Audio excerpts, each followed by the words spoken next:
What's up, y'all? Welcome to the channel, Gang Green. If you're new to the channel, please subscribe. Make sure you hit that like button. So what's going on, y'all? It's been a minute, man. I know I ain't posted in a minute. I've been crazy busy. Got this newborn, this beautiful boy that I'm raising. And I done started a new journey on a new build. You know me, I'm a buy and hold investor. But I decided to get my feet wet and try a new build. I'm gonna build a double. So I'm still currently in the blueprint stages, land survey, stuff like that. Doing my homework, looking for all the hidden costs so I'm not slapped in the face by a fee that I never expected. And here's one right here. Let's talk about this one. So if you are a buy and hold landlord, property manager, if you rent your properties out to people and you're thinking about doing a new build, keep in mind what the property taxes might be, okay? So in my city, Indianapolis, the property tax is 2%, right? Now if you're flipping a home or if you're gonna live in that home, that really doesn't really matter to you because you're gonna have a homestead on your tax, which is gonna make your property taxes extremely lower than the 2% as if you were a investor such as myself. So I'm gonna give y'all an example, right?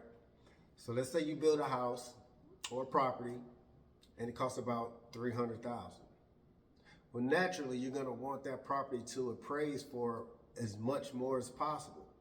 So like if you're a flipper, that house appraised for $500,000, well, you done just made about $200,000, give or take whatever fees or whatever you might have to pay, right? Capital gains taxes and stuff like that. But for a buy and hold investor, that's equity, right?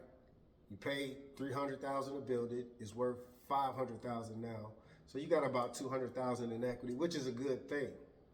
But that property, the assessed value of that property is $500,000, right? So 2% of $500,000 is $10,000, okay?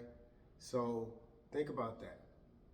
First year, you're gonna just have your regular mortgage. Let's say the mortgage on that $300,000 property, let's just say is $2,000, okay? So that for that first year, you're gonna have a $2,000 mortgage. Everything gonna be beautiful. But after that next year, that second year, they're gonna assess the value of that property.